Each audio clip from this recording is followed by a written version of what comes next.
네, 오늘도 은혜로운 일정 장은희입니다. 앞으로 남은 한 주 동안 저희가 어떻게 좀 전략을 세워야 하고 그리고 구체적으로 어떤 일정에 잘 대비를 해야 할지 이번 한 주도 저와 함께 하시면 좋겠습니다. 자, 그리고 일단 간밤에 발표가 됐었던 기준금리 동결 이슈부터 하나씩 뜯어보도록 할게요. 화면 통해서 한번 알아드리도록 하겠습니다.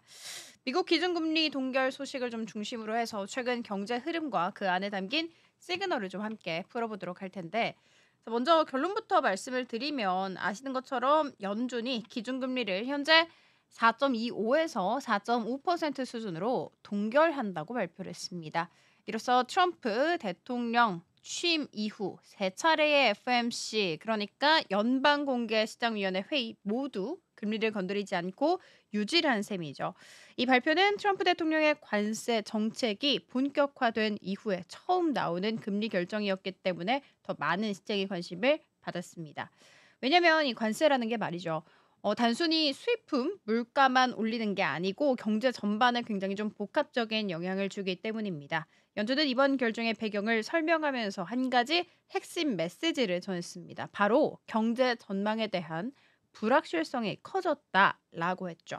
구체적으로 두 가지 주요 리스크에 대해서 언급을 했습니다. 바로 실업률 상승과 인플레이션 상승입니다. 이 말은 무슨 뜻일까? 원래는 경기가 둔화하면 실업률이 올라가고 물가는 내려갑니다. 그래서 이런 상황에서 연준이 기준금리를 좀 낮춰서 경제를 살리고 물가를 안정시키는 게 일반적인 대응이죠. 그런데 지금 상황이 굉장히 좀 불확실합니다. 당연히 트럼프 리스크가 있었겠죠. 물가도 오르고 실업률도 오를 수 있는 이른바 스태그플레이션 가능성이 커졌다는 겁니다. 그러니까 연준 입장에서는 둘 중 하나 고용이냐 물가 안정이냐 둘 중 무엇을 우선할지 선택을 해야 하는 상황이 직면할 수도 있다는 것입니다. 파월 의장도 기자회견에서 이렇게 이야기했습니다. 우리는 양대 목표 그러니까 최대 고용과 물가 안정 이게 긴장 상태에 놓이는 도전적인 시나리오를 맞이할 수도 있다. 그리고 지금은 아직 그런 선택을 할 단계는 아니며 경제 상황을 좀 더 관찰하겠다. 라고요. 그러니까 당장 금리를 올리거나 내릴 이유는 없고 상황을 더 보겠다라는 입장을 좀 분명히 한 것입니다. 그렇다고 마냥 기다리기만 하겠다는 것도 아니죠. 파월 의장 경제가 각 목표로부터 얼마나 멀리 떨어져 있는지 그리고 그 간극이 좁혀지는 속도에 따라서 대응할 것이라고 말했거든요. 자, 그러면 왜 이렇게 간막 모드를 계속해서 고수를 하는 걸까? 파월은 관세 영향에 대해서 매우 불확실하다. 그리고 지금은 경제가 꽤 괜찮아서 기다릴 여유가 있다라고 설명을 했습니다. 이건 다르게 말하면 연준은 아직 위기 스위치를 누르지 않아도 될 정도로 경제 기본 체력이 있다고 본 것입니다. 실제로 연준이 이번 회의에서 평가한 미국의 경제 흐름을 살펴보면요.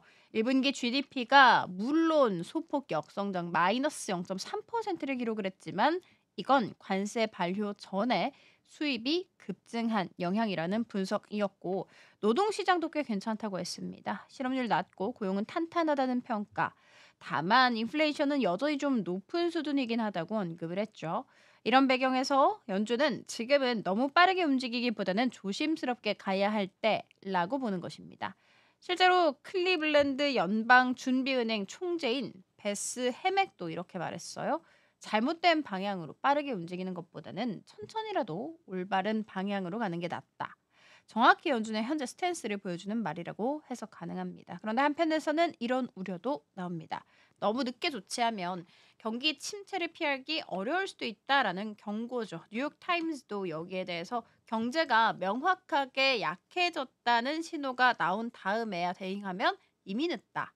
그래서 그때는 금리 인하폭을 더 크게 가져갈 수밖에 없다라고 이야기했습니다. 또 흥미로운 포인트 하나 짚어드리도록 하겠습니다. 연준이 이번 발표문에서 관세라는 단어 자체를 아예 언급하지 않았다는 점. 이게 오히려 큰 메시지로 받아들여지고 있습니다.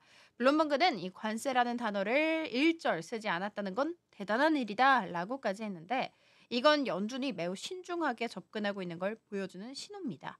정치적 이슈에는 선을 긋겠다는 단호한 태도이기도 하죠. 결국 이번 결정의 핵심은 한 문장으로 정리할 수 있습니다. 지금은 금리를 움직일 때가 아니다. 불확실성이 크기 때문에 더 보겠다. 자, 그러면 이번 결정으로 우리나라에는 좀 어떤 영향을 끼칠까? 미국과의 금리 차는 상단 기준으로 1.75%입니다. 참고로 우리 한국 기준금리 2.75%죠. 예, 이번 동결로 이 격차는 당연히 그대로 유지가 됩니다. 다만 미국이 금리를 더 오래 묶어두거나 이후에 인하에 나선다면 한국은행도 대응에 나설 가능성 높겠죠. 하지만 지금은 미국처럼 우리도 좀 관망 모드에 가까운 상황입니다. 정리해 보겠습니다. 트럼프 대통령의 상호 간세 정책이 경제에 미치는 충격은 여전히 진행형입니다. 연준은 그런 충격이 얼마나 클지 아직 판단이 안 선 상태고 지금은 섣불리 움직이기보다는 데이터를 좀 더 보겠다는 신중한 입장 택했고 연준의 양대 목표 고용과 물가 안정 이 갈등을 빚는 지금 같은 시기에는 신중한 태도가 오히려 가장 강한 태도일 수 있습니다. 오늘 발표에서 우리가 읽어야 할 핵심 메시지 바로 불확실성 속에 인내 이 한 단어로 정리 가능합니다. 자, 그러면 빠르게 일정 체크 도와드리도록 하겠습니다. 목요일이 지났죠. 카카오 실적 발표했는데 여기에 대해서 제가 잠시 후에 네이버랑 같이 묶어서 조금 더 디테일하게 말씀드리도록 하겠습니다. 자, 그리고 금요일은 또 한국의 3월 경상수지 나오고 일본에서 실질임금 나오네요. 중국에도 1분기 경상수지 나올 예정이죠. 그리고 4월 생산자 물가지수, 소비자 물가지수 YY 기준으로 나오니까 이 부분 함께 체크하시면 좋겠습니다. 월요일은 일본에서 경상수지, 무역수지 발표될 예정. 자, 화요일이 됐습니다. 미국 CPI 나오고요. 그리고 소비자 물가지수 지금 근원 CPI까지 모두 다 나온다는 점 체크해 드리도록 하겠습니다. 연준이 굉장히 좀 좋아하는 데이터이다 보니까 다음에 금리 동결할 확률 물론 80%대까지 치솟긴 했습니다만 이 부분도 함께 팔로우업 해드리면 좋을 것 같아요. 자, 공개 쪽에 봐서는 지금 MSCI 반기 지수 리뷰 기다리고 있고 자, 그리고 수요일은 도요타 실적 대기 중 4월 실업률 한국에서 발표, 일본 생산자 물가지수, 독일 소비자 물가지수 예정돼 있고 목요일 같은 경우에도 저희 보이시는 것처럼 미국 소매 판매, 산업 생산 대기 중입니다. 자, YOY 기준 그리고 MOM 기준으로 나란히 4월 지수에 대해서 좀 이야기 나올 예정이니까요. 이 PPI도 함께 체크를 해드리도록 하겠습니다. 그리고 실적 월마트 대기 중이라는 부분 체크해드리면서 저희 하나씩 더 들어가 보도록 하겠습니다. 자, 먼저 이번에 발표가 됐던 월트 디즈니 실적에 대해서 이야기해 보도록 할게요. 대표적인 콘텐츠, 엔터테인먼트 기업이죠. 디즈니의 2025년 회계연도 1분기 실적 발표 내용 중심으로 현재 상황과 향후 전망에 대해서 함께 이야기해 보도록 하겠습니다. 이른바 어닝 서프라이즈를 기록을 했죠. 1월부터 3월까지 그러니까 1분기 동안의 매출은 약 236억 2,100만 달러, 우리 돈으로 32조 9천억 원 달성을 했습니다. 그리고 주당 순이익 그러니까 EPS는 1.45달러로 집계가 되는데 이 수치는 지금 월가 예상치 그러니까 매출이 한 231억 4천만 달러였거든요. 그리고 EPS는 한 1.2달러였는데 모두 다 뛰어넘는 호실적을 기록을 한 것이죠. 전년 동기와 비교해서도 굉장히 눈에 띄는 성적입니다. 매출은 7% 전년 동기 대비해서 늘었고 주당 순이익은 무려 20% 폭증을 했습니다. 자, 이 정도 성장률이면 시장 긍정적으로 반응을 할 수밖에 없겠죠. 실제로 디즈니 주가 실적 발표 나자마자 11% 넘게 슈팅이 나왔습니다. 장 초반에 11.22%까지 오르면서 102달러 웃선에서 거래가 되기도 했습니다. 자, 그러면 실적의 견인차 역할을 하는 것은 무엇일까 하나씩 이야기를 해보도록 할게요. 가장 눈에 띄는 것은 스트리밍 부문이었습니다. 디즈니 플러스 한 번쯤 들어보셨을 것 같은데 전 세계적으로 디즈니 플러스 가입자 수가 이번 분기에도 큰 폭으로 증가를 했습니다. 직전 분기 대비해서 140만 명 늘어나면서 1억 2,600만 명 기록했고 역시 시장 예상치 상회했습니다. 원래 월가에서 한 1억 2,335만 명 정도를 예상을 했거든요. 3천만 명, 300만 명 가깝게 상회를 했죠. 자, 여기서 흥미로운 부분은 디즈니 플러스가 글로벌에선 잘 나가고 있지만 한국 시장에서는 여전히 고전을 면치 못하고 있다는 부분입니다. 모바일 인덱스 자료에 따르면 3월 기준으로 국내 월간 활성 사용자 수 순위는 넷플릭스, 쿠팡 플레이, 티빙, 웨이브에 이어서 5위에 머물렀고 신규 설치자 수 역시도 엔터테인먼트 업종에서 넷플릭스의 3분의 1 수준, 그러니까 21만 명에 불과했습니다. 쿠팡플레이, 티빙, 심지어 스포티파이에도 밀려서 설치 순위 역시 5위였습니다. 자, 그럼에도 불구하고 디즈니는 스트리밍 부문이 실적을 이끄는 핵심 동력이라고 평가를 하고 있고, 앞으로도 가입자 수는 계속해서 늘어날 것으로 전망하고 있습니다. 디즈니 CEO 밥 아이거라는 사람인데, 이 사람이 이번 실적에 대해서 이렇게 이야기했어요. 이번 분기의 뛰어난 실적은 엔터테인먼트와 체험 사업의 성장에 힘입은 결과다.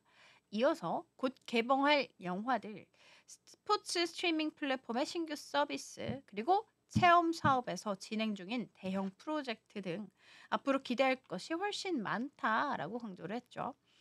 이 발언에서도 느낄 수 있듯이 디즈니는 단순히 콘텐츠 제작에만 머무르지 않고 그 콘텐츠를 기반으로 해서 다양한 경험을 제공하는 사업으로 확장 중입니다. 특히 체험 사업 부분이 디즈니의 중요한 성장 축으로 부각받고 있습니다. 이번 분기에도 실제로 스포츠 부문 영업이익이 18% 전년 동기 대비해서 증가가 됐고, 이 테마파크를 포함해서 체험 사업 부문은 전년 동기 대비해서 6에서 한 8% 정도 성장세를 기록한 것으로 알려졌습니다. 자, 여기서 그치지 않죠. 디즈니는 새로운 글로벌 프로젝트도 추진 중입니다. 자, 이번 실적 발표와 함께 공개된 내용 중에서 가장 눈길을 끈 부분은요, 바로 아랍에미리트 아부다비의 야스 섬에 디즈니 테마파크 리조트를 짓겠다는 계획입니다. 이를 위해서 현재 기업인 미랄 그룹과 지금 현재 협약도 체결한 것으로 알려졌고요. 이 계획이 되게 중요한 이유는 디즈니가 이 테마파크라는 고유 자산을 활용해서 글로벌 브랜드 경험을 확장하는 방향으로 전략을 짜고 있다는 걸 우리가 좀 확인을 해볼 수 있기 때문입니다. 단순히 미국이나 일본, 프랑스에 머물지 않고 중동 시장까지 본격적으로 진출을 하는데, 자, 이것은 체험 사업품은 매출 확대뿐만이 아니라 디즈니 브랜드 파워 자체를 전 세계로 확장을 시켜 갈 수 있는 좋은 계기가 될 것입니다. 자, 그리고 또 하나 주목을 해야 되는 부분은요, 디즈니가 제시한 올해 전체 EPS 가이던스입니다. 기존에는 한 자릿수 후반대의 성장률을 예상을 했었는데, 이번에 그거를 상향 조정해서 무려 16% 증가한 5.75달러로 전망했습니다. 이건 디즈니 내부에서도 올해 실적에 대한 자신감이 정말 상당하다는 의미로 해석 가능하겠죠. 자, 정리하자면요, 이번 디즈니 실적은 스트리밍, 테마파크, 스포츠, 그리고 앞으로의 글로벌 확장까지 다방면에서 긍정적인 신호를 보여주고 있습니다. 실적 자체도 뛰어났고 시장의 기대치보다도 좋은 성과를 냈고, 주가도 즉각적으로 11% 슈팅 나오면서 반응이 됐죠. 자, 물론 한국 시장에서 디즈니 플러스가 고전을 하고 있다는 부분은 좀 고민을 해봐야겠지만, 글로벌 전체로 보면 디즈니는 여전히 성장 가능성이 큰 기업입니다. 특히 오리지널 콘텐츠와 강력한 IP를 바탕으로 해서 스트리밍 경쟁력을 키우고 있다는 점, 그리고 테마파크 체험 사업의 공격적인 확장은 앞으로 디즈니를 다시 한번 글로벌 콘텐츠 제국으로 만들어줄 중요한 발판이 될 것으로 예상되고 있습니다. 자, 그리고 오늘 실적 발표를 했던 카카오, 그리고 앞으로 발표할 네이버에 대해서 이야기해 보도록 하겠습니다. 국내 대표 IT 기업이죠. 25년 1분기 실적을 중심으로 해서 그 실적을 가른 결정적 요인이 무엇인지 말씀드리고자 하고요. 자, 이 두 희비를 가른 것은 핵심 AI에 있습니다. 자, 그리고 AI를 중심으로 해서 이야기를 나눠보기 전에 일단 카카오 숫자 한번 살펴보시면 1분기 매출 1조 8,637억 원, 영업이익은 1,054억 원 기록, 지난해 전년 동기 대비해서 매출 6.3% 줄어들었고 영업이익 12.4% 감소했습니다. 영업이익률 5.7% 나왔고요. 사업 부문별로 핵심 사업인 카카오톡을 포함한 플랫폼 부분에 있어서는 전년 동기 대비해서 4% 늘어났지만 게임과 엔터테인먼트 등이 포함되어 있는 콘텐츠 부문의 매출이 무려 16% 감소하면서 전체 실적의 발목을 잡은 것으로 알려졌습니다. 일단 시작해 보도록 할게요. IT 업계에서 AI는 이제 더 이상 미래의 기술이 아니죠. 이미 현재 비즈니스 모델에 깊숙하게 들어와 있으며 이 기업의 성장성과 수익성, 나아가서 시장 경쟁력의 주요 봉인이 되고 있습니다. 이번 1분기 실적 발표에서 우리는 이 흐름을 아주 뚜렷하게 확인할 수 있습니다. 네이버는 인공지능을 바탕으로 확실한 성장세를 이어가고 있는 반면에 카카오는 기존 사업의 부진 속에서 AI 전환의 속도 부족이라는 문제에 직면해서 다소 아쉬운 성적을 발표를 했습니다. 자, 이 두 기업의 사례를 통해서 AI가 어떻게 실적을 가리고 있는지 구체적으로 들여다보도록 하겠습니다. 자, 일단 네이버는 아직 안 나왔어요. 예상되는 전망에 대해서 이야기를 해보자면 1분기 매출 2조 8천억 원, 영업이익 5천억 원 이상을 거둘 것으로 전망되고 있습니다. 이는 전년 동기 대비해서 각각 10.9%, 14.1% 증가한 수치로 코로나 이후 불확실한 경제 상황 속에서도 정말 꾸준한 성장세를 입증한 결과입니다. 자, 이 같은 성장 중심에는 바로 AI의 실질적인 활용에 있었습니다. 네이버는 올해 들어서 AI를 자사 핵심 사업에 본격적으로 적용을 하고 있습니다. 그 대표적인 예가 네이버 플러스 스토어입니다. 이 스토어는 AI 기반으로 해서 사용자 개개인의 취향을 분석을 하고요. 그리고 그에 맞는 상품을 추천하는 초개인화 커머스 플랫폼입니다. 실제로 이 앱은 지난달에만 월간 활성 사용자 수가 230만 명을 기록을 하면서 전월 대비해서 58% 폭증했습니다. 그것은 즉슨 단순히 새로운 쇼핑 앱을 하나 출시했다 이런 의미가 아닙니다. 네이버가 AI로 활용해서 사용자 경험을 획기적으로 바꾸고 있고 실제 소비 활동으로 이어지도록 만드는 데서 굉장히 중요한 의미 찾아볼 수 있습니다. 그리고 네이버는 광고, 검색 분야에서도 AI를 적극적으로 도입하고 있습니다. AI 브리핑 서비스는 사용자에게 맞춤형 정보를 요약, 제공하는 기능을 갖추고 있고요. 이는 검색을 단순한 정보 탐색이 아닌 개인화된 정보 서비스로 바꾸는 시도입니다. 네이버 자체 AI 모델인 하이퍼클로버 X는 이러한 서비스를 가능하게 하는 기술적 기반이 되고 있고요. 풍부한 사용자 데이터를 바탕으로 점점 더 정교한 추천과 분석이 가능해지고 있습니다. 자, 이러한 전략은 네이버가 AI 기술을 단순히 개발에 그치지 않고 실제 비즈니스에 접목을 시켜서 매출로 연결시키고 있다는 것을 보여줍니다. 자, 물론 이러한 성장에도 불구하고 단기 순이익은 전년 동기 대비해서 31% 쪼그라들 것으로 보입니다. 이것은 AI와 신규 사업 확장을 위한 마케팅 비용 및 초기 투자 지출이 일시적으로 증가를 했기 때문입니다. 그러나 이를 단기적인 손실로만 보기보다는 장기적인 성장 기반을 마련하는 전략적 지출로 해석을 하는 것이 더 타당하다고 보시면 됩니다. 이제 카카오 살펴보도록 할게요. 앞서 말씀드렸던 것처럼 카카오 영업이익 실적 있어서 영업이익 매출 모두 다 전년 동기 대비해서 감소했죠.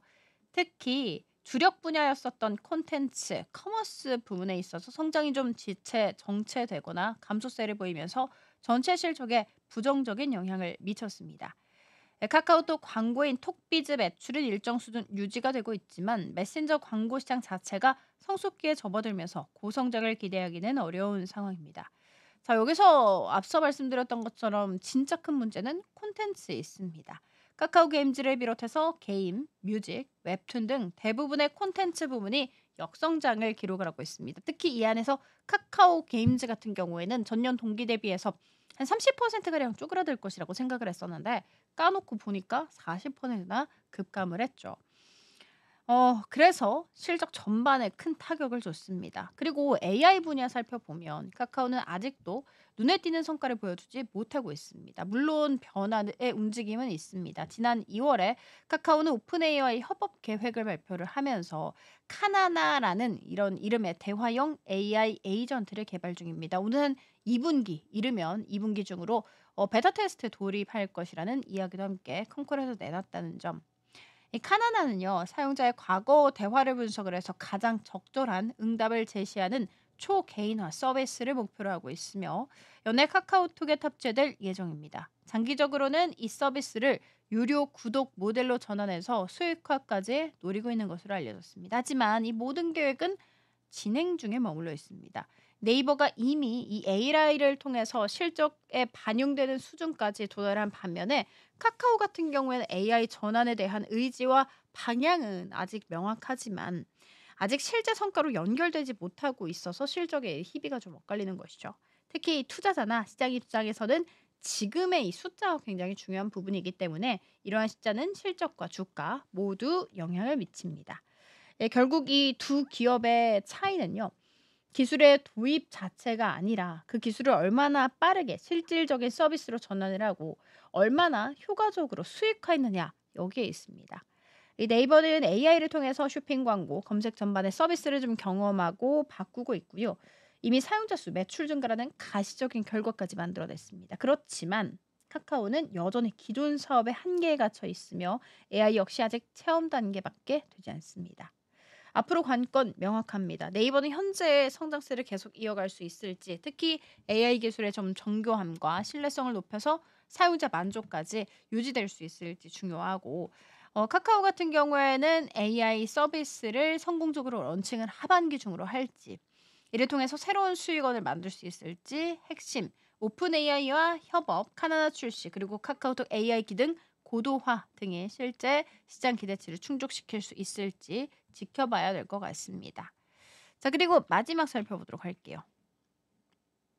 최근 아시아 외환 시장에서 발생한 큰 흐름 변화, 그리고 이 흐름이 한국 원화에 좀 어떤 영향을 줬는지 살펴보도록 할게요. 환율은 단순한 숫자가 아니라 글로벌 정세와 경제 흐름이 반영되는 중요한 지표입니다. 벌어진 일련의 사건들을 좀 정리를 하면서 얼마나 복잡하게 얽혀 있는지 알 수 있습니다.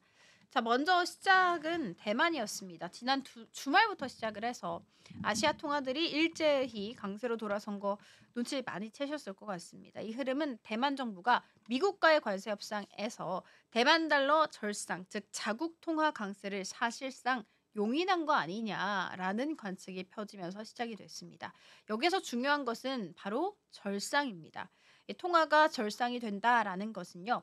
예를 들어서 1달러에 1,300원이던 원화가 1,250원으로 바뀌는 것을 말합니다. 다시 말해서 같은 1달러로 더 적은 원화를 받게 되는 것이죠.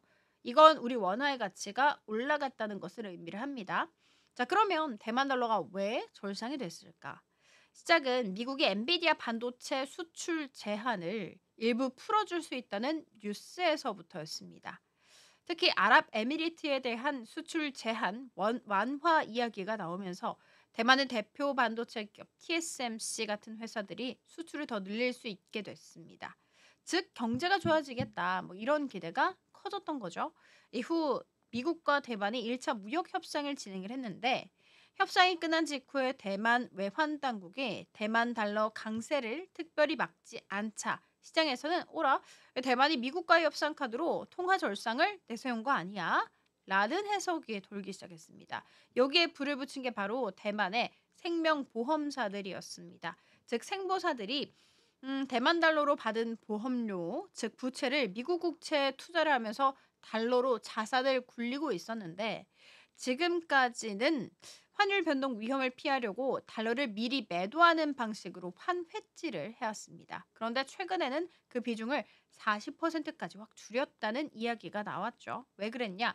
대만 중앙은행이 설마 통화 강세를 막지 않겠어 하고 안일하게 본 것입니다. 그런데 예상과 달리 대만 달러 가치가 훅 올라가니까 부랴부랴 달러를 팔고 다시 대만 달러를 사들이는 이 환해지 작업을 시작합니다. 그 결과 대만 달러 환율은 급락을 했고 달러 대비해서 대만 달러 가치는 급등을 한 것입니다. 이쯤에서 궁금해지는 것이 대만 얘기인데 왜 원화가 갑자기 강세가 됐지? 핵심은 NDF 시장과 프록시 통화 개념에 있습니다. 대만은 자국 금융기관이 NDF 시장에서 대만 달러를 직접 거래하는 것을 금지를 하고 있습니다. 그러니까 대만 생보사들이 원하는 만큼 자유롭게 대만 달러를 사고 팔 수 없다는 뜻이죠. 그래서 이들이 눈을 돌린 것이 바로 프록시 통화, 즉 대체 가능한 통화, 한국 원화였습니다. 왜 원화일까? 한국과 대만은 둘 다 수출 중심 경제이고 반도체와 전자부품이 주력 산업이라는 공통점이 있습니다. 자, 그래서 대만 투자자들이 환 해지를 위해서 원화를 막 사들이기 시작을 한 것이고 이 수요에 힘입어서 원화 가치가 껑충 뛴 것입니다. 같은 시기에 중국 위안화도 절상됐습니다. 이 역시 프록시 통화로서 연쇄적인 효과가 나타난 것입니다. 그래서 아시아 통화들이 한꺼번에 강세를 보이는 보기 드문 현상이 나타난 것입니다. 우리나라 원달러 환율 한때 1,300원 초반까지 급락을 하기도 했습니다. 환율이 떨어졌다는 것은 원화 가치가 그만큼 상승했다는 것을 의미를 하죠. 하지만 이후 대만 외환 당국이 우리 개입했다, 달러 강세 막았다는 식의 발언을 하면서 시장은 다시 반응합니다. 원화도 대만 달러도 조금씩 제자리로 찾아서 돌아오고 있습니다. 자, 그러면 앞으로의 대응은 어떻게 해야 될까? 마지막으로 우리 외환 당국은 지금 어떤 상황일까요? 미국과 환율 협상을 앞두고 있는데 미국 측에서 아직 구체적인 의제를 제시하지 않고 있다고 합니다. 외환 당국은 환율 변동성이 커지면서 대응책 마련에 부심하고 있는 모습입니다. 환율이 1,300원대에서 안착할 가능성을 열어두고 있는 상황인데 변동성이 크고 국제 정세에 따라서 좌우되는 만큼 단기적인 반등이나 급등에 일희일비하기보다는 중장기적인 흐름을 좀 잘 관찰해야 될 것 같습니다. 지금까지 은혜로운 일정 함께 살펴봤고요. 저는 그러면 다음 주 목요일에 새로운 소식 들고 새로운 이벤트 들고 찾아뵙도록 하겠습니다. 오늘도 시청해주셔서 감사합니다.